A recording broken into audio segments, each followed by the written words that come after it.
Watch on BBC iPlayer.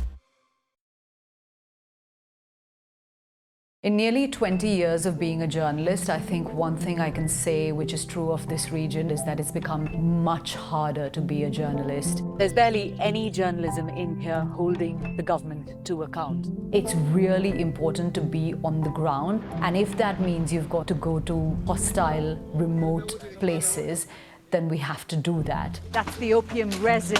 There's a very pungent smell of it in the air right now. The Delta wave of COVID devastated India, and I think it was the coverage that we did for the BBC at the time which brought international attention. What's happening here could affect the world's ability to recover from the pandemic. When I'm reporting from a region or a country where women's rights are being eroded, what we're most focused on is ensuring that there is a spotlight on that story. Should women be educated or not? We've met with families who've had to do the unthinkable. Another person came up and asked if we'd like to buy their child.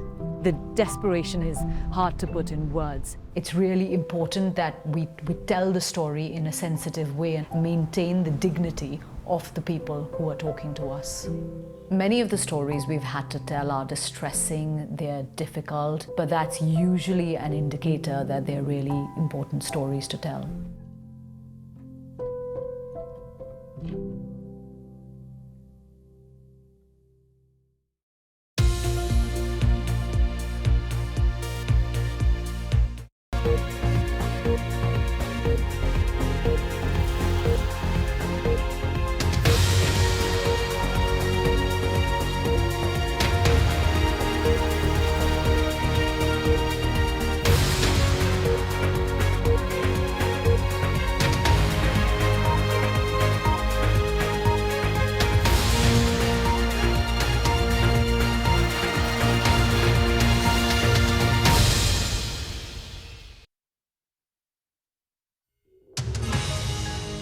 Live from Singapore, this is BBC News. US officials say they have been told Israel is fully ready to launch an operation into Iran after the US advised Americans to leave the region and partially evacuated its embassy in Iraq. President Donald Trump claims the deal with China has been done. It gives the US access to rare earth minerals and eases restrictions on visas for Chinese students. And I'm Carl Nassman live in Los Angeles, where a second night of curfew in downtown has just begun. And the US launches a review of its multi-billion-dollar submarine deal with the UK and Australia, saying the security pact must fit its America First agenda.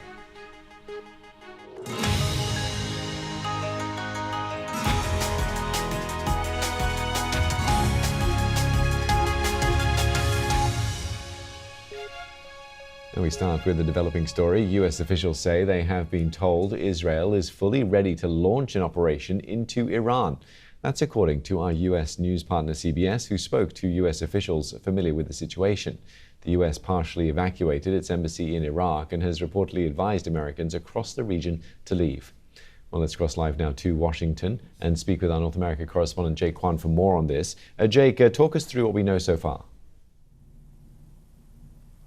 We reported earlier that the U.S. is evacuating some of its staff, non-essential staff from Baghdad, as well as the dependents. And it has also advised some of its citizens to leave the region. Now what we're learning is that this order came because the U.S. was told that Israel is fully ready to launch operation into Iran, and that the U.S. is expecting some kind of retaliation by the Iranians on the U.S. bases. And this is all happening after the Iranian defense minister had said today that if Iran were to be attacked, it will retaliate by targeting the U.S. bases in the region. Now, the State Department had said earlier to an inquiry about the evacuation order that it was because they feared that there's some danger to the personnel. And President Trump also, when he was asked about the evacuation order, he said it is because it is a dangerous place, but we will have to see. Now, he did not offer any more information beyond that. And what we don't know is what what it means when Israel says they are fully ready to launch an operation. It could just mean that they are fully ready. We don't know whether this means that it is imminent. An attack might happen in Iran. But what it certainly signals is that there is an escalation of tension, and the Iranians will interpret it as that way too.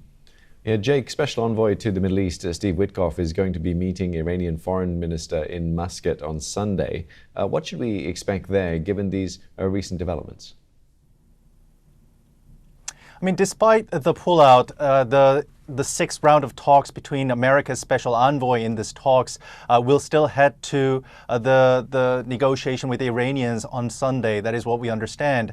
And for weeks, the Americans and the Iranians have been engaged in these talks. I mean, this is the sixth round of talks. And by all we understand is that this talk is not moving to the speed that the White House has been anticipating. President Trump is someone who expects quick result. And he also has been getting frustrating at the speed that the Iranians have been going, and perhaps believing that the Iranians are intentionally stalling this deal, which will keep the nuclear weapon out of Iranian hands in return for some kind of sanctions relief, some kind of economic deal for the Iranians. And Mr. Trump had a phone call with his Israeli counterpart on Monday, where, by what we understand from the American media report, the Israeli prime minister was trying to convince President Trump that the Iranians are stalling the talks, and that that they should reach for the military option now. So this is all happening while that there is this growing frustration as well as loss of optimism that a deal could be reached, and President Trump is reaching the self-imposed deadline to this deal coming to fruition. And so this is why some of the analysts has also been suggesting that perhaps this pullout signals to the Iranians that the time for the diplomatic talks is coming to an end. This is certainly the signal that the White House may be delivering to the Iranians at this point. Thanks very much, Jake. Jake Kwan there in Washington, D.C. Now, talks aimed at cooling tensions between the U.S. and China have ended in a trade framework, according to the U.S. President Donald Trump. He said China had agreed to supply U.S. companies with magnets and rare earth metals, while the U.S. would walk back its threats to revoke visas on Chinese students. The deal is subject to final approval from both President Xi Jinping and President Trump. And it followed 2 days of intense talks in London to resolve conflicts that had emerged since the two sides agreed a truce in May. Mr. Trump now calls the relationship between both countries excellent. We made a great deal with China. We're very happy with it. We have everything we need, and we're going to do very well with it, and hopefully they are too. That was a very big one. As you know, we did with the UK, and I tell you what, we're rocking in terms of deals. Now, at a certain point, we're just going to send letters out. And I think you understand that, saying this is the deal. You can take it or you can leave it. You don't have to use it. You don't have to shop in the United States, as I said. Now, for more, let's speak to our China correspondent, Stephen McDonald in Beijing. Stephen, we heard there President Trump speaking positively about the deal. Have we had any reaction from China's side? Well, no. And actually, this is the problem with this so-called deal, is that we don't have the wording for it. And, excuse me, what is it? What have they actually agreed on? Right now, what we're getting are these kind of cute tidbits of spin from Washington and virtually nothing from Beijing. Now, I don't know if they've said we won't release the details of this agreement until we've actually signed off on it, or whether it just suits Beijing and Washington for the time being to keep it all vague and unexplained. But let's look at what we sort of apparently do know. So China is said to be freeing up its supply of rare earths to the US, and in turn, the US is going to back down on these restrictions on Chinese students studying in the US, amongst other things. We don't know what other things that the US has given up. When you look at the students, the view here is, well, of course Donald Trump's going to back down on that, because really he'd shot himself in the foot on that front anyway. Those bright young Chinese students, if they hadn't gone to the US, they just would have gone to Australia, Canada, the UK. US's loss would have been their gain, and they're paying big dollars to study in the US on top of all of that. I mean, this is just seen in Beijing as yet another back down, really, from Donald Trump. When you look at it, the whole sort of spectrum of the way this has panned out, Donald Trump unleashes his chaos. China doesn't blink, in fact, stands up to him. Donald Trump backs down, and here we are. But Chinese analysts would say at least both sides are talking, and that's much better than the sort of open warfare on the trade front that we did have. And Stephen, in the absence of details then, just give us a quick recap of what's at stake for China when it comes to trade with the US. Well, China doesn't want a trade war with the US. I mean, they've said they're not going to back down, but this country has serious economic problems. It doesn't need a trade war on top of the property crisis, youth unemployment, local government debt, etc., etc. Localized, the biggest hit on China is those companies that are selling directly to the US. But actually, I think last time we saw that China has other options. That many companies here, they can sell to other countries. They don't necessarily need the US. However, they would much rather not have a trade war with the world's other superpower because, as I say, there are significant pressures already on the Chinese economy, massive headaches for the Communist Party here, and they'd rather get on with trying to fix that than being in a trade war with Donald Trump. Stephen, thanks very much. We appreciate your time as always. Our China correspondent there, Stephen McDonald in Beijing. Now, the White House says immigration enforcement teams have rounded up more than 300 undocumented migrants across Los Angeles, and many of them with criminal backgrounds, as protests against Donald Trump's immigration policies continue. Police say they carried out mass arrests following the introduction of a partial curfew in downtown districts of LA overnight into Wednesday. Now, President Donald Trump has sparked controversy by deploying troops to Los Angeles against the wishes of LA's mayor and California's governor. Now, the U.S. Defense Department says 700 U.S. Marines could be on the streets of LA as soon as Thursday. Live now to LA, where our correspondent Carl Nassman is standing by for us. Carl, the second night of curfew has just begun. And what's the situation there like for you now? Yeah, that curfew began about 10 minutes ago, so we are monitoring to see exactly what happens. We were here for that first night of curfew, and I have to say there were a lot more people in the street that night than what we're seeing right now. I would say a few dozen, and this is probably one of the bigger gatherings in downtown Los Angeles right now. We're inside that 1 square mile area. That's the part of downtown that is subject to a curfew with very few exceptions. One of them is for journalists. So essentially anybody out here in the street right now would be subject to arrest. Just beyond that yellow line, there's a big line of police officers. Those are local Los Angeles police, and they've got their you can see some weapons, some non-lethal rounds there ready to go, and then a long line of police vehicles there too. So it's possible that they could be ready to move in. They were pretty patient last night, we should say, Steve, about an hour into that curfew, right around 9 o'clock. That was when we started to see more of the activity and more of those arrests. About 200 people were arrested last night during that curfew. I'm just going to take a listen here. It sounds like we are starting to get that announcement from police officers right now that they're telling the crowd they're ready to move in. Anybody here obviously is subject to arrest, Steve. That's of course, that's the orders. And I think, in the second night, no one's going to be taken by surprise by this. Anyone that's out here knows the drill, they know the deal, and you can see a few people really kind of prepared for what they think might be a long night. People out here in black with their faces covered or with gas masks. So another standoff tonight, but we should say much fewer people in the street than what we saw the night before. And of course, that's the goal here. Karen Bass, the mayor, put this curfew into effect yesterday. She said that after a full 24 hours, it was doing what it was intended to do, which is to keep people off the streets at night, let them protest during the day, and to really crack down on some of those more volatile scenes that we've been seeing playing out. Yeah, thanks, Carl, for getting us up to speed with that as the curfew comes into effect in LA. Our correspondent there, Carl Nassman. And the Pentagon is reviewing a historic defense pact between the US, Australia and the United Kingdom. The pact, known as AUKUS, would give Australia nuclear-powered submarines to help combat China's growing influence in the Pacific region. A US defense official said the review is aimed at ensuring the initiative is aligned with President Trump's America First policies. Well, for more on this, what this means for Australia going forward, we are joined by our correspondent Katie Watson from Sydney. Katie, tell us how Australia has been reacting to this news. Australia's government has been trying to reassure people here by saying that it's very normal for a new government to be reviewing any agreements that have been made under previous administrations.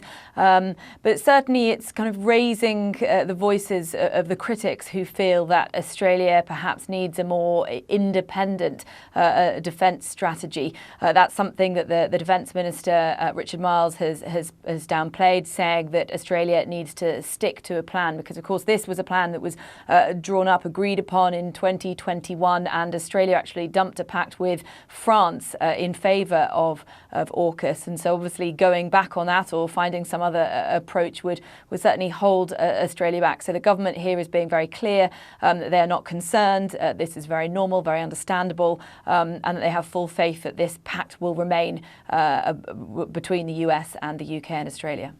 And Katie, just to give us some context for this deal then, this defence pact between these three nations, how important is it for Australia's defence?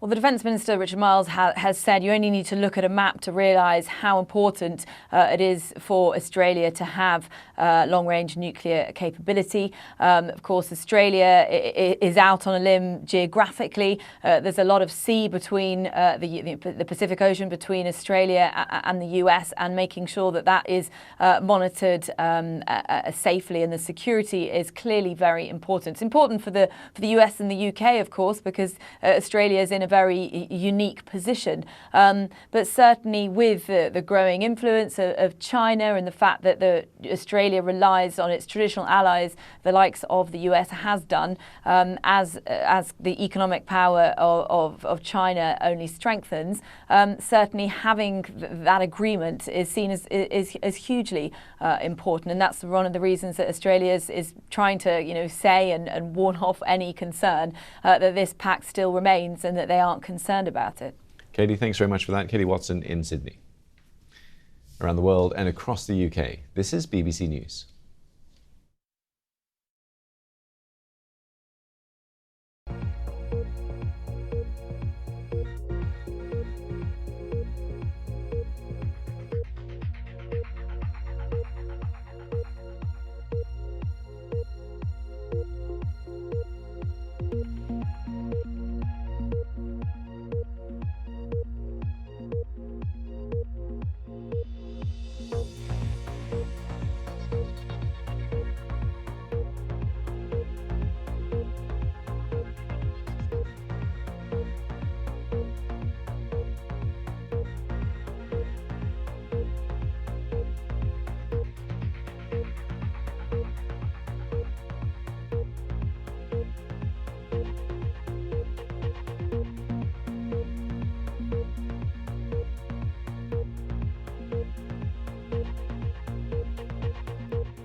In the UK, violence has spread to other parts of Northern Ireland as a third night of disorder continues. The rioting began on Monday after two teenage boys, speaking through a Romanian interpreter, appeared in court charged with sexual assault. In Ballymena, smoke bombs, fireworks, bottles and bricks were thrown at police at a standoff with a gathered crowd. In Larne, masked young people threw objects at police vehicles, then set fire to a leisure centre. Authorities say the centre had acted as an emergency shelter for families who'd left Ballymena following disorder there.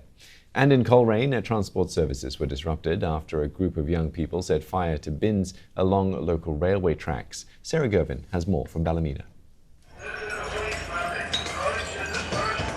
2 nights of intense violence have left homes destroyed, cars on fire, and 32 police officers injured. Police have described the disorder as racist thuggery and say they're treating the attacks as racially motivated hate crimes. This morning, another clean-up, but the events of the past few days have left their mark. Around these streets, residents are beginning to announce their nationalities. Filipino families are putting stickers on their homes, and there are also lots of union flags with signs saying things like, "This is a British household." Now, off camera, people have told us they hope that will be enough to stop their homes being attacked. Meanwhile, others are packing up and leaving. The family who lived here moved to Northern Ireland from Bulgaria a decade ago, but are now moving out, no longer feeling safe after rioters ransacked their home. It's not possible to wait to see what's going to happen. I have to save my children. 10 years we live in here and work and pay rent normally. Going to school normally, we never make problem. Others say tension around immigration has been building in this community for some time. There has been a failure to integrate with a small section of the immigrants. 95%, 99% integrate great, and we go on with them, and it's very regrettable that it's come to this. This is beautiful wee area to live in years ago, and everybody got along well. This has to stop. Meanwhile, the Police Service of Northern Ireland has asked for assistance from other forces. I have now activated the request for mutual aid resources from policing colleagues in Great Britain to ensure we have the necessary support to maintain public order and bring offenders to justice in the days to come.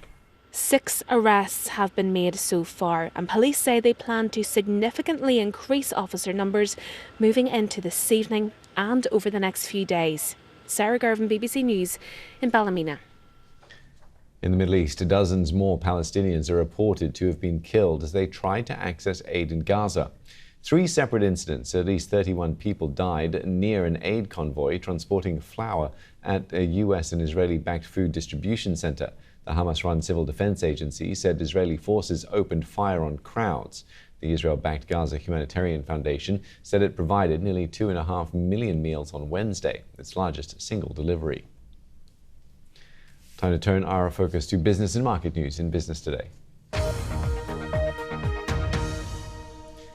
U.S. Treasury Secretary Scott Bessent says the U.S. could extend a 90-day pause on reciprocal tariffs for trading partners who are seen as negotiating in good faith. President Trump echoed that sentiment when speaking to reporters at the Kennedy Center earlier, saying negotiations were ongoing with about 15 countries. The BBC's Michelle Fleury has the latest from New York. With a July 8th deadline looming for dozens of countries to strike tariff agreements with the White House, the Trump administration is hinting that there may be some flexibility. Speaking at a congressional hearing on Wednesday, Treasury Secretary Scott Bessent said the US might let the deadline slide for trading partners where talks are going well. It will be up to President Trump, but it is my belief that if someone is negotiating in good faith, that an extension will be possible. That's great news. And in conversations with USTR Ambassador Greer, it's my belief that with smaller countries where we have lower levels of trade, we may be able to do a one-size-fits-all regional deal. You may recall President Trump imposed sweeping global tariffs on April 2nd, then paused most of them a few days later to allow for what the administration promised would be 90 deals in 90 days. So far, there has been only one agreement with the UK, one extension with the EU, and of course that breakthrough this week with China, which saw Beijing agree to grant US export licenses for rare earth metals, although the Wall Street Journal is reporting that those will only be temporary. In return, the US is making certain concessions, such as allowing Chinese students to attend US colleges and universities. Now, all of this does still need to be rubber-stamped by the two leaders, but essentially it puts relations between these two superpowers back to where they were a month ago. Meanwhile, US stocks closed lower on Wednesday. For Wall Street, the Treasury Secretary's comments are being interpreted as a sign that certainty is still a ways off. US media giants Disney and NBC Universal have filed a joint copyright lawsuit against the artificial intelligence company Midjourney. The suit alleges that its popular image generator had become a, quote, bottomless pit of plagiarism, and that Midjourney repeatedly copied and distributed a host of pictures of some of the most popular characters from Disney and NBC without permission. A US tech giant Nvidia has announced a slew of deals with European countries and firms as it seeks to cement its status as the world's leading producer of chips for artificial intelligence. Addressing a tech conference in Paris, Chief Executive Jensen Huang said Nvidia would strengthen existing partnerships and create new ones, spanning infrastructure such as data centers dedicated to AI and software powered by its advanced chips. One of the key partnerships is a multi-billion-dollar deal with French startup Mistral. France's President Emmanuel Macron hailed the tie-up as a historic opportunity for France and Europe, urging other local firms to climb aboard. Our croissants are known for being buttery baked delights and for being from France. But the boss of a popular Asian bakery has told the BBC they may not be exclusively French anymore, even if customers here in Asia and around the world still associate quality baked goods with France. The BBC's Suranjana Tiwari caught up with the chairman of the company that owns Paris Baguette to find out more. If you're craving a fresh, crusty baguette, Paris might come to mind. But believe it or not, this bakery is 100% Korean. What started as a family-owned shop 80 years ago became a key player in mass-producing bread and pastries in South Korea. And now the popular bakery is going global, with 4,000 stores in 14 countries across Asia, Europe and the US. And it has ambitious expansion plans. Like croissant, could you say this is like a European product? I would say it's a universal product, right? But going global for Paris Baguette or anyone else in the food business has its challenges. Figuring out local palates and tastes, changing trends in eating, and of course, pricing. The bakery says its system of delivering frozen dough to stores around the world is both efficient and means products have a longer shelf life. Paris Baguette isn't the only one. Bakeries have become really popular here in Southeast Asia.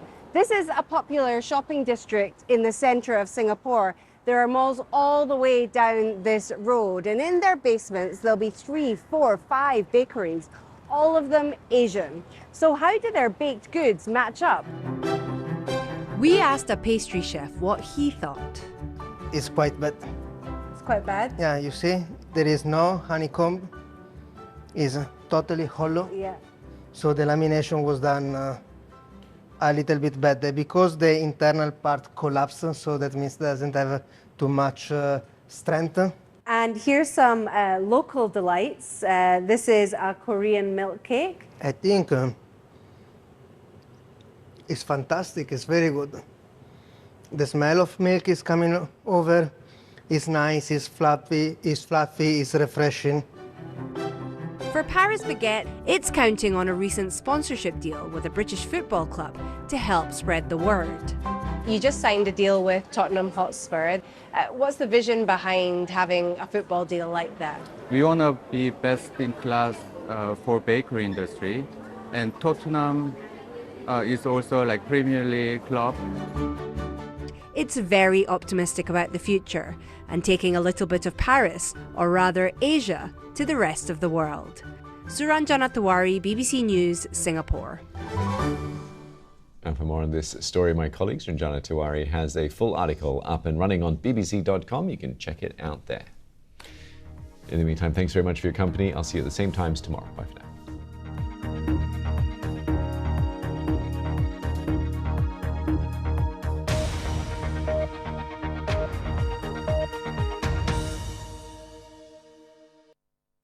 Hello, there are 3 main ingredients in our weather story for the next couple of days. Some warmth, some humidity and some thunderstorms. Those thunderstorms drifting up from the southwest.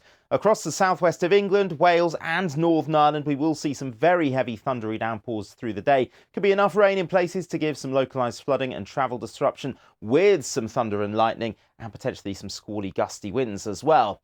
A few scattered showers and thunderstorms breaking out across central, eastern and northern parts of England. Much of Scotland will be dry. It's going to feel very warm and very humid. In the sunny spots, highs of 24 or 25 degrees. So outbreaks of rain, perhaps still thundery in places, drifting northwards during Thursday night and on into Friday. Could turn quite murky around some western and southern coasts. Still quite warm and quite humid, 11 to 15 degrees as we start Friday morning. On Friday, we will see some spells of sunshine, some scattered showers and thunderstorms here and there. Some particularly intense thunderstorms just starting to push up from the south as we head towards the end of the afternoon. Temperatures in eastern England could get to 28 or 29 degrees. Some really vicious thunderstorms are possible during Friday night and into Saturday. But as that weather system clears through, it will eventually turn drier and fresher as we head through the weekend. You can check your weekend forecast on the BBC Weather app.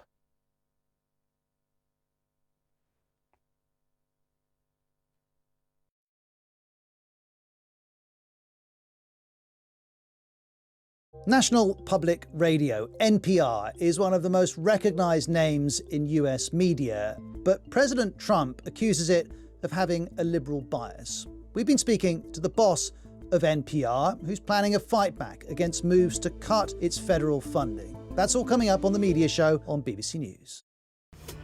There are not many people in the world who are known just by one name, Arnie. Arnold Schwarzenegger is definitely on that short list. I've come to Austria to talk to the activist and actor, so don't miss it. Arnold Schwarzenegger with me, Laura Kunsberg, in the interview on BBC News.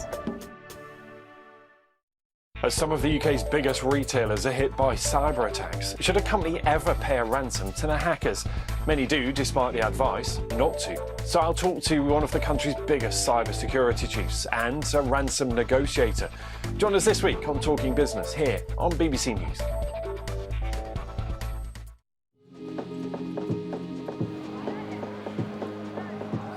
Little bit of onion. Thanks so much. It smells fantastic.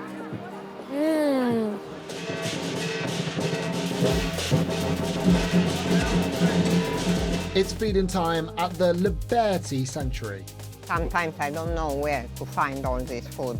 Sometimes in the evening I pray, what shall I give tomorrow? Welcome to Hokkaido. Thank you. This looks incredible. I had no idea they were so big. So this behind us is what this is going to become. Yes, it's like the most exciting festival that happens in this region. Here in the Maldives, sandbanks like this appear and disappear. They constantly change size and shape according to the seasons and the ocean's forces. And that really influences the way that the people live and adapt. Inspiring travel. Watch now on iPlayer.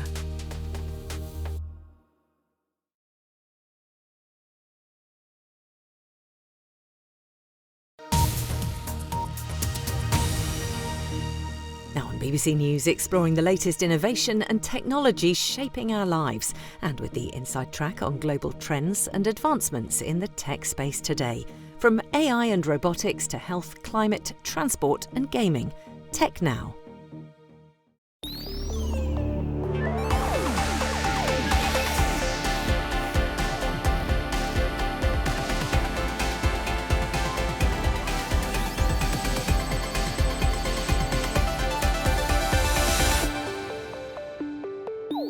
If you took your finger and held it at arm's reach, tens of thousands of galaxies will fit into that one little portion of the sky that is covered by your finger. EV is seen as the future of driving, but for China, the future has arrived. That's a video game, man. That's my voice in a video game.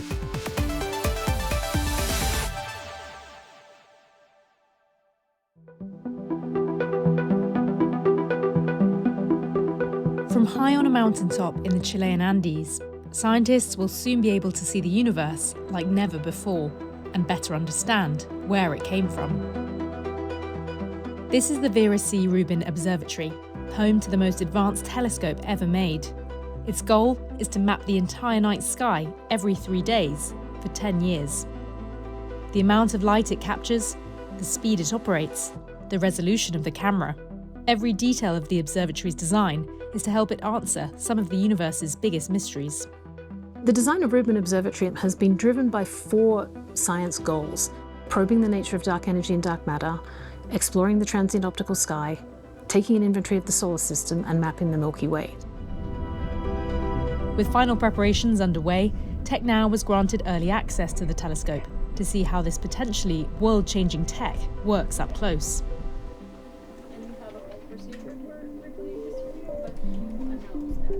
First plan is to take a sweep through wavelengths, and the goal here is to do a few different pointings so that we can get different filter angles and different positions on the mirror. One of the system's unique elements is the compact design of its mirrors. And essentially it has 3 mirrors. The light comes into the primary mirror, and then that light gets reflected and goes onto the secondary mirror, and then that reflects the light onto the third mirror. After the third mirror, it goes onto the camera, which sits in the middle of the secondary mirror. The optical system really lets us collect a lot of light, which is really important because we want to go really deep and observe things that are from really far away, which essentially means in astronomy that they're from earlier times. All of this is made possible thanks to the observatory's camera, which is the largest digital camera ever built. 1.65 metres tall and weighing 2,800 kilograms. At 3,200 megapixels, it is so high resolution it could capture a golf ball on the moon. This camera has a field of view that is 3 times larger than the largest camera that was previously constructed at a nearby observatory. If you took your finger and held it at arm's reach and put it up to the sky, and you took an image with LSST cam, potentially, depending on where you're looking at, tens of thousands of galaxies will fit into that one little portion of the sky that is covered by your finger. And now imagine that over the entire southern sky, we're getting an unprecedented data set, not just of galaxies, but of variable stars and near-Earth objects as well. Watch your step on this box. The telescope sits inside a dome. It must be kept pitch black when it's time to open it to the night sky. But today the team are calibrating the camera, essentially testing it out. So for now, they can use dim red lights to move around in the dark. There's a whole engineering unit dedicated to making sure this dome is dark. Periodically at night, people walk through the dome without turning any lights on while observing and just look for LEDs and other things that we need to black out. For those afraid of the dark, worry not. A tap on your phone and... Are we good? Compared to other telescopes, Rubin is incredibly compact. That reduced size makes it much easier to move. In Rubin Observatory, we have 2 different mechanical structures here. We have the dome, which is moving currently around us, and we have the telescope mount. So we have a dome that can follow where our telescope mount is moving whenever we point at different locations on the sky. It can move and it can settle and be ready to take another image in 4 seconds. And that's very fast for a telescope. So roughly every 40 seconds, we're taking a new image. We do that, depending on the season, between probably 8 to 12 hours per night. And together with calibration data that we collect during the day, that amounts to roughly 20 terabytes of data per night. The camera will capture the same patches of the sky over and over again across the 10-year survey, granting scientists detailed, changing images of deep space. It's able to acquire images of supernovae over long periods of time, looking at the life cycle of certain patches of the sky. We're also looking to see other pulsating stars, things like that. And most importantly, from a scientific perspective, we are very interested in trying to understand dark energy and dark matter. How do you capture something that's dark? So, dark energy and dark matter do not emit any light. What we can see is the way that they influence things that do emit light. And for dark energy, we're looking at measuring the rate of accelerated expansion, looking deeper and deeper into cosmic time to get a better understanding of how fast is the universe aging and accelerating and growing in space. The 10-year survey hasn't yet begun, but the team have tested the telescope and captured preliminary images which are not yet available to the public. When we got the first photon, it was in a special moment.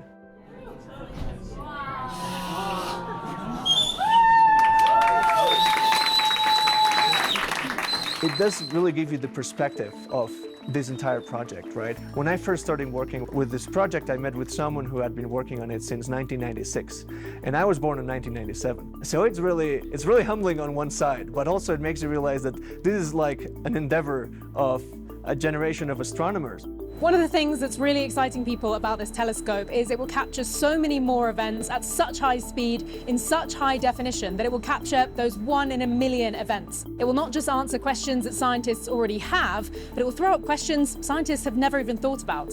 And so what that really means is that we've built a telescope that is a discovery machine. It will open up the unknown.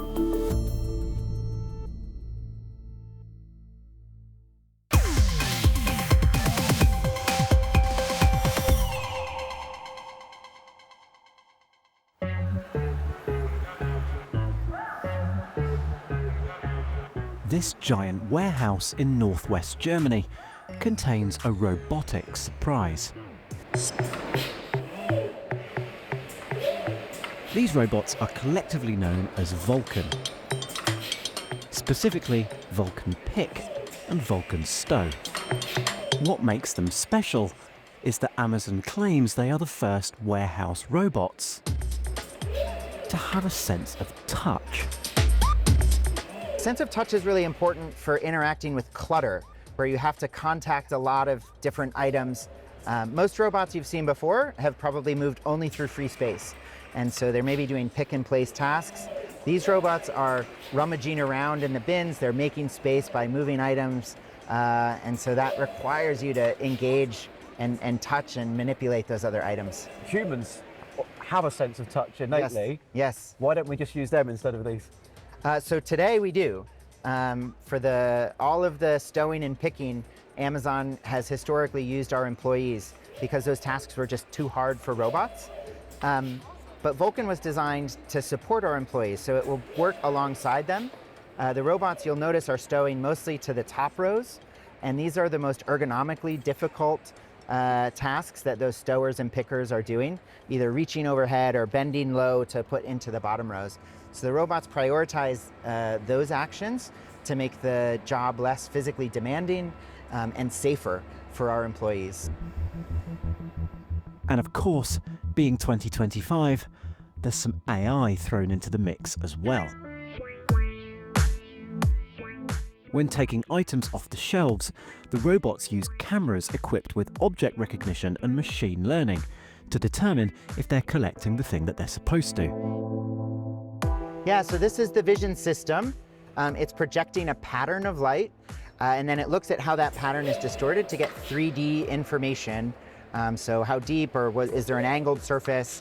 And so this is how we get 3D, and we use that to plan the motions and extract the item. So it actually knows what it's taking off the shelf?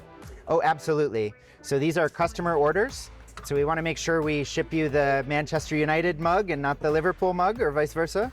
And we compare the image we take to all of the previous data we have about those items. This is one of the places we use AI. And we can recognize and do a kind of pattern matching that item A is this, item B is that. If we're not sure, we send it to an employee and they do the pick. And they can use a barcode scan, so they can get it absolutely right. But despite the technological achievement here, isn't this just another step to putting people out of work? I wouldn't say that at all. Like I mentioned, robotics are very complementary to our workforce. We actually have more technical jobs now than we have had in the past because of our robotics and because of our technology. But Paul, just to put things into context, coming up this Friday, I'm celebrating my 14-year anniversary with Amazon. And when I started 14 years ago, we had about 50,000 employees globally and no robotics really per se in our operation. Today, 14 years later, we have over 1 million employees globally and 750,000 robots. So there's no question that we still very much need humans involved in fulfilling our customer promise. Our appetite for shopping online continues to grow and shows no sign of abating. Latest figures estimate that we spend over $4 trillion globally. With those kinds of numbers in mind, it's perhaps no surprise that retailers are turning to greater levels of robotics to keep up with demand. But one thing that is certain is that the robots are here to stay.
This is Guangzhou.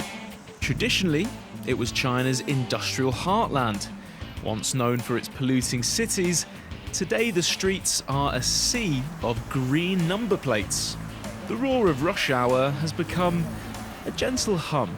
So green means it's an EV, and blue means that it's not an EV. But look, green, green, here's an electric moped, another green one, another green one.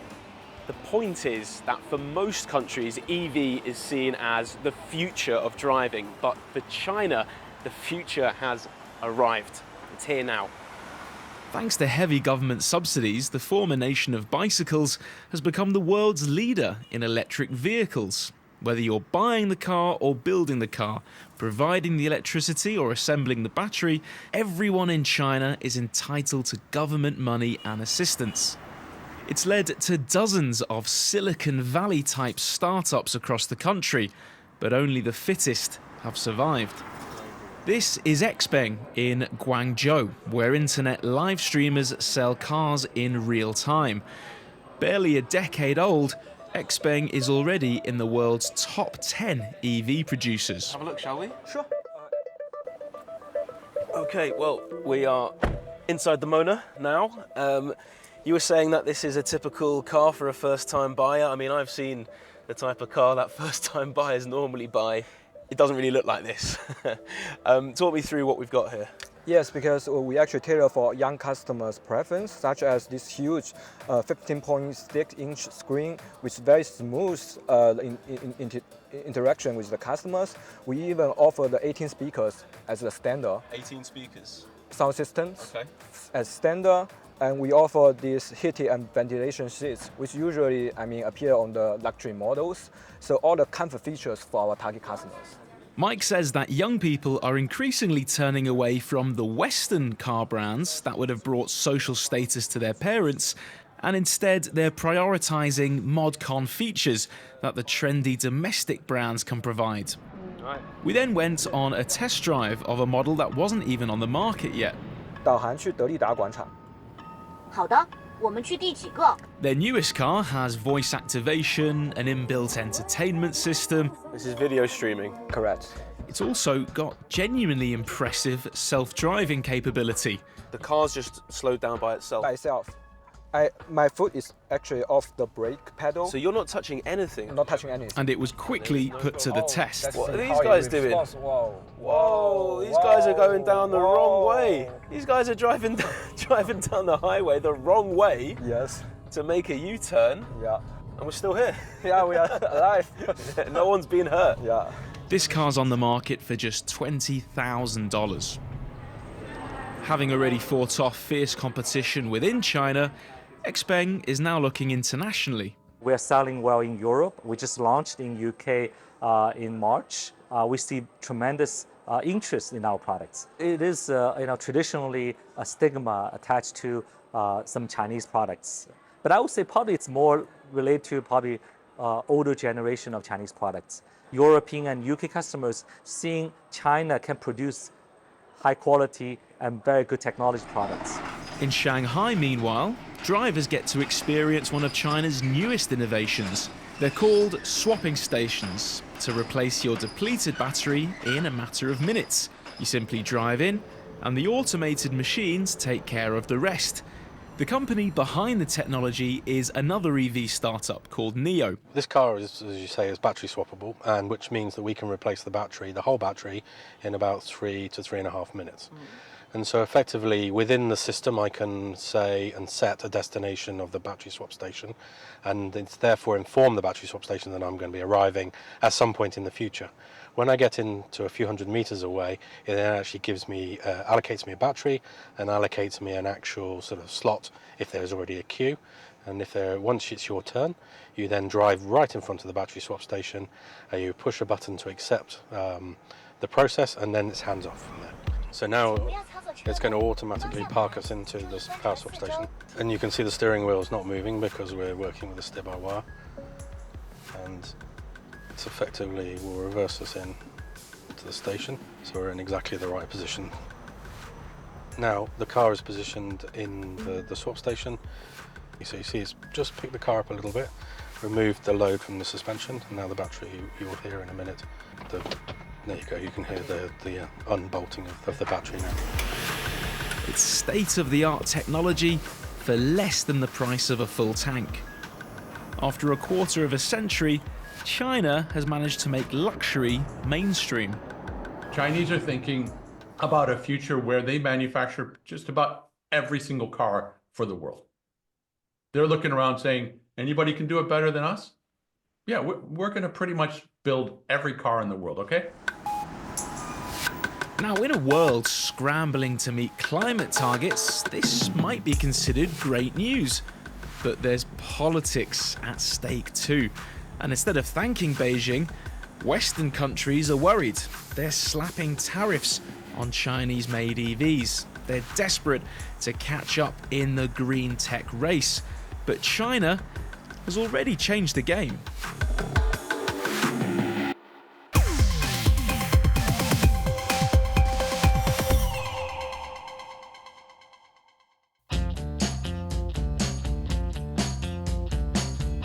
I can sort of hear my voice though. I can sort of hear it, you know what I mean? But it's actually there. That's a video game, man. That's my voice in a video game. Yep, that's me. You're probably wondering how I ended up in this situation. Well, it all started with David Bradburn, the legend who made Elite, one of the first truly 3D games, and since then, many more. The sort of game where you have something which has repeatability, you can get better at it. And those are the sort of games that I really love. And the original Elite, completely open-ended. Planet Coaster, open-ended. Look at Planet Zoo, you're creating things that you can be very proud of. Do you like Planet Zoo? You could say that. The thing that's really coming through, more than anything else, is the creativity here. All of those things that, you look, dinosaurs, tick.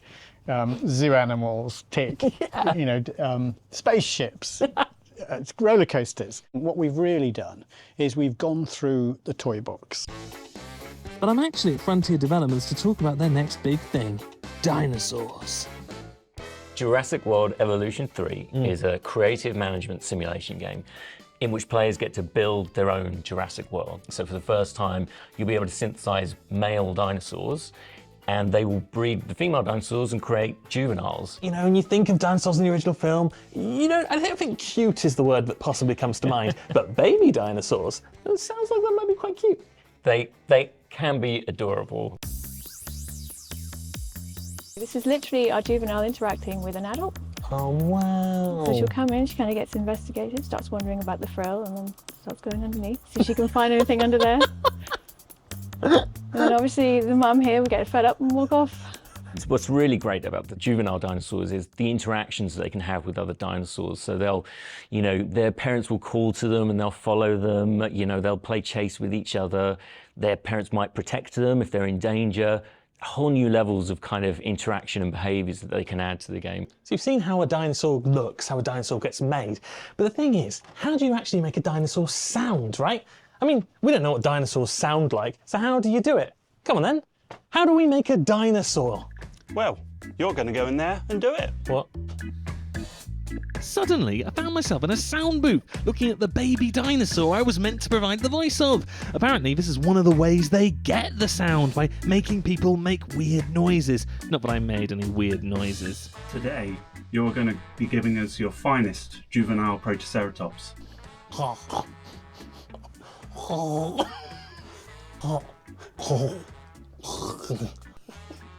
It just feels like this must be the worst kind of ASMR in the entire world. Thank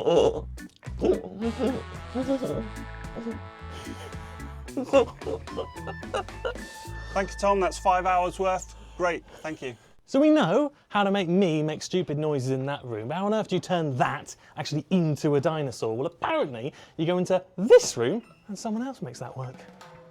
Just look at it closer. It's got like this beak-like. Oh, yeah. Almost like a parrot. I think I made some noises where I sounded like a sick bird. I feel that could be helpful. Hey, this is perfection because it's a juvenile. Sometimes it doesn't have that adult voice, so it might crack its voice a couple of times. So we can use that by just add a little bit of compression to this. And all that movement in your throat just comes out, right? So we can use all of that to create the Protoceratops. Oh man! And then get some source of a parrot. And then we're going to layer it in with your voice. Oh! But you notice that it doesn't really sound glued together, right? No, it sounds like two different things at once. Exactly, so what we can do is almost fake, like, your voice is coming from a resonance chamber of That's another, it's another technique that we use, yeah. My voice, but from a resonance chamber of beak. There was more movie magic yet to be done, with compressions and algorithms tying it all together further, though I must admit, some of it did go a bit over my head. And then some golf boss, a dynamic EQ that sort of works with pitch, a resonance chamber of Here we go. Right, we've got me making a weird noise. We've made it sound like a dinosaur, but how do you put it in a video game? You're going to tell me. Yes. So we've imported the sound you made into the game, and we're just going to have a quick listen. Oh my God, that's me. That's you, and then we combine it. No way. With the other sounds it makes. I'm meant to be a journalist and ask you questions, but that's me making a dinosaur noise in a video game. What else do you want? That's how you make a dinosaur.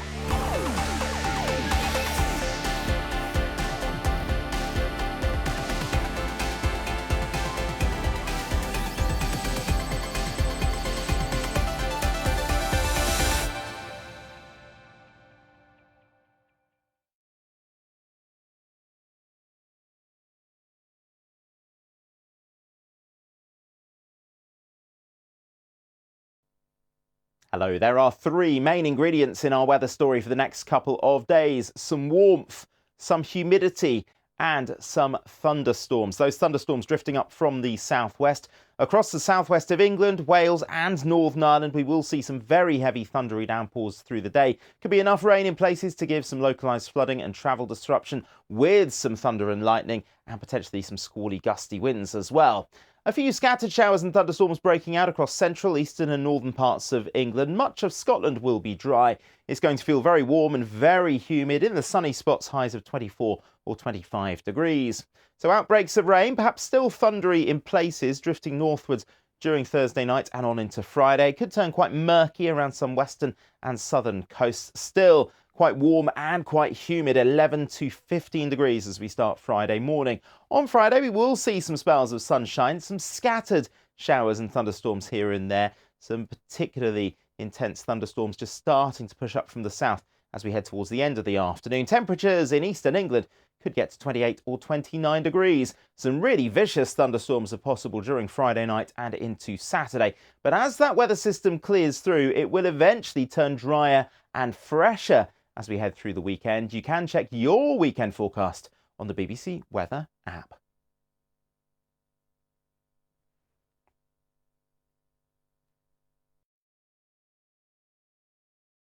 In Discovering the World's Table, we travel the globe, unearthing the history behind our most celebrated dishes. This is like a work of art. Meeting the people preserving local ingredients and those adapting traditions for modern tastes. They call people from here potatoes. Yeah. Potato people? Yeah. Each recipe tells its own unique story, bringing a fresh perspective on our changing world. Join me, Nick Quick, for Discovering the World's Table. Watch on iPlayer. Drone strikes in Ukraine and Russia, prisoner exchanges and occasional rounds of negotiation, but still no sign of a ceasefire. Donald Trump said he could end this conflict, but he hasn't yet. For more on the war in Ukraine, join me, Paul Adams, here on BBC News.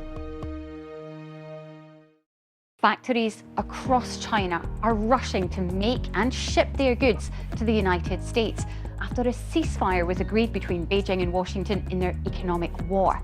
But how long will it last? Join me, Laura Bicker, as we gauge reaction across China for BBC News. National Public Radio, NPR, is one of the most recognised names in US media, but President Trump accuses it of having a liberal bias. We've been speaking to the boss of NPR, who's planning a fight back against moves to cut its federal funding. That's all coming up on The Media Show on BBC News. In a world where media is evolving faster than ever before, where stories are shared in bite-sized portions, influencers change minds, and news arrives in an instant. We hear from media insiders on their perspective on the world and uncover the stories behind the latest trends. Join us for The Media Show. Watch on BBC iPlayer.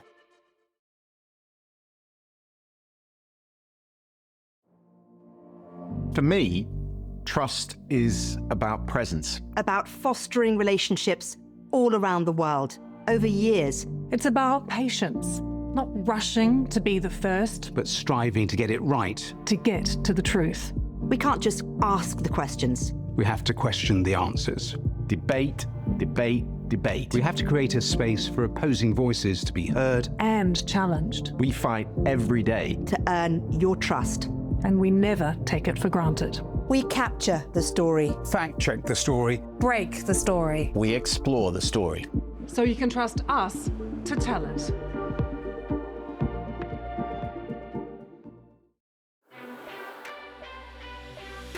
I will give away the vast majority of my money. It's my full-time focus for the rest of my life. Und wenn Menschen bei uns in Europa angekommen sind, dann finde ich, haben sie ein Recht darauf, menschlich behandelt zu werden. He really truly loved this regime and Vladimir Putin. That's why Vladimir Putin hated him so much. Every time I lost, I just did a deep dive into the reason why we lost. There are times when I have noticed something more emotional in one take than the other, which I think comes from being a woman. When the big names talk, they talk to us.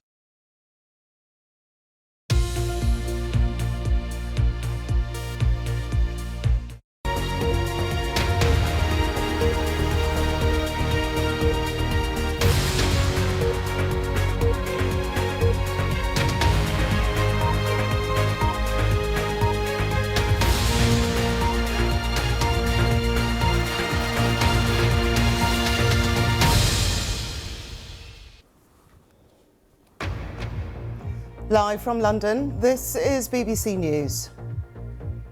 The US is evacuating some staff from Iraq, Kuwait and Bahrain. Following reports, Israel is ready to launch an operation against Iran.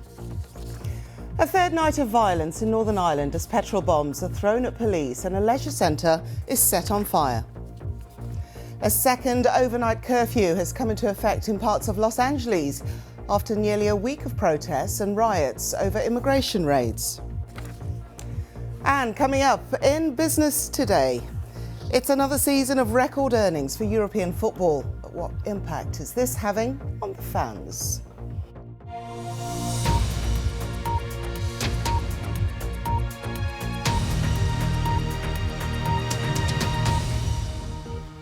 Hello and welcome to BBC News. I'm Loquesta Burak and we're going to begin with the developing story. And the United States is evacuating some staff and their families from its embassy in Iraq, as well as from military bases in Kuwait and Bahrain. American officials say there are heightened security risks in the region and have reportedly been told that Israel is ready to launch an operation against Iran. The US anticipates that Iran could then retaliate on certain US sites in Iraq. It comes as US talks over Iran's nuclear program appear to have stalled in recent days. The US Middle East envoy, Steve Witkoff, is still planning to meet Iranian officials for the 6th round of talks on Sunday. So let's speak to our North America correspondent, Jake Kwan in Washington. Hello there to you, Jake. What details do we know about this latest development and the security risks? Well, we heard earlier that the U.S. has given the order to evacuate its non-essential staff from Baghdad and the dependents from there, as well as given the order to evacuate some of its citizens from the region. Now, we didn't understand exactly why, but soon we learned that it was because the U.S. was told that Israel is fully ready to launch an operation into Iran, and that the U.S. fears a retaliation from the Iranians on the U.S. bases. And we heard just exactly that from the Iranian defense minister earlier today, saying that if Iran were to be attacked, they would retaliate by targeting evacuating the U.S. military bases in the region. Now, the U.S. does have about 2,500 troops in Iraq, and that the U.S. fears that some of its personnel in the region are in danger. Now, when President Trump was asked about the evacuation order, he said that it is a dangerous place and we will have to see what happens. And he didn't really offer any more details beyond that. And it is unclear whether the attack by the Israelis on the Iranians is imminent. It simply could be that they are fully ready. That does not mean the attack is coming very soon. But it is a clear sign that the tension in the region is escalating, and the Iranians watching this evacuation will see it as one of the strongest signs that an attack is coming. But, Jake, many people would say, you know, this has almost come out of the blue. What has actually triggered the escalation? We have upcoming talks taking place, I think it's in Muscat, on Sunday. Why have things suddenly flipped so very quickly? That's right. And we understand that the talk in Muscat is still going to happen. And Steve Witkoff, who is the special envoy of President Trump, will be heading over on Sunday. Now, the talk has been going on for weeks now, and President Trump has imposed this 2-month deadline almost 2 months ago. So there is this growing frustration in the White House that the talk is not moving at the speed that President Trump would like, and that there is this feeling maybe the Iranians are not as forthcoming and that they are perhaps stalling the talks. And President Trump is not only talking to Iranians, but he's talking to Israelis. And he had a phone call with Israeli Prime Minister on Monday where Mr. Netanyahu was essentially trying to convince President Trump that the time for the talk is over and that now is time to really pull out the military option in this talk to keep the nuclear weapon out of Iranian hands. So President Trump has been losing faith that there could be a deal coming very soon. And this is why some of the analysts are saying that maybe this is a way for the White House to signal to the Iranians that the runway for a diplomatic talk is coming to an end. OK, Jake, thank you very much indeed. Thank you. A leisure centre has been set on fire in the town of Larne in Northern Ireland after its